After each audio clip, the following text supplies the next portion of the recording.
आज हम बात करेंगे बिहार की राजनीति की, उस कड़वी सच्चाई की जिसे सुनकर आप हैरान भी होंगे और गुस्सा भी आएगा। बिहार के नेता और मंत्री अशोक चौधरी पर प्रशांत किशोर ने गंभीर आरोप लगाए हैं। संपत्ति घोटाले से लेकर टिकट खरीदने तक नेता जनता को भिखारी बना रहे हैं और खुद राजा बन बैठे हैं। तो आइए जानते हैं कि आखिर सच्चाई क्या है और क्यों जनता को अब जागना होगा।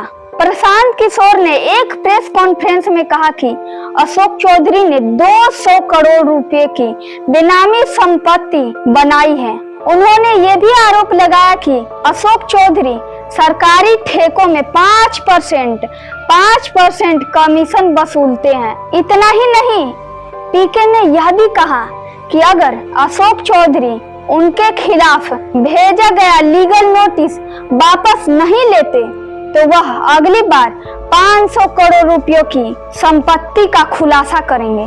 और सुनिए, सबसे बड़ा आरोप, अशोक चौधरी ने अपनी बेटी शांभवी चौधरी के लिए लोकसभा का टिकट खरीदने के लिए चिराग पासवान को पैसे दिए। सोचिए, जिस पद पर बैठकर नेता जनता की सेवा करते हैं, उसी पद का इस्तेमाल ये लोग अपने बच्चों के लिए टिकट खरीदने और परिवार का साम्राज्य खड़ा करने में लगे हुए हैं। यह सिर्फ अशोक चौधरी की कहानी नहीं है, यह बिहार की राजनीति की सच्चाई है, जहां नेता माला माल और जनता कंगाल हो रहे हैं। आज बिहार का नौजवान रोजगार के लिए दिल्ली, पंजाब और गुजरात भटक रहा है।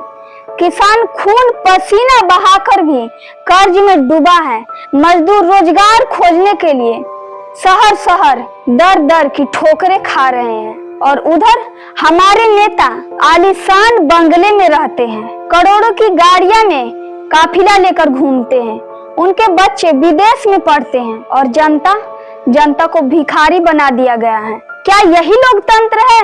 क्या नेता जनता के सेवक हैं या जनता उनके गुलाम? अब वक्त आ गया है चुनाव का, वक्त आ गया है नेताओं से सवाल पूछने का।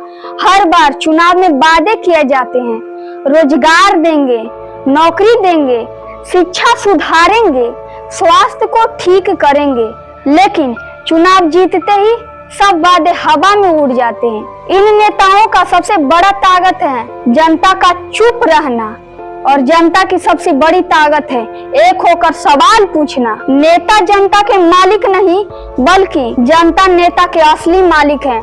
अगर हम मालिक होकर भी चुप रहेंगे तो ये भ्रष्ट नेता हमारे ही पैसों का साम्राज्य खड़ा करते रहेंगे।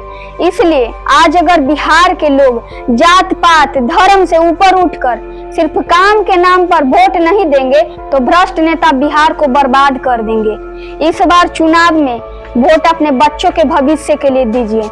मिलते हैं अगले वीडियो में, तब तक के लिए जय हिंद।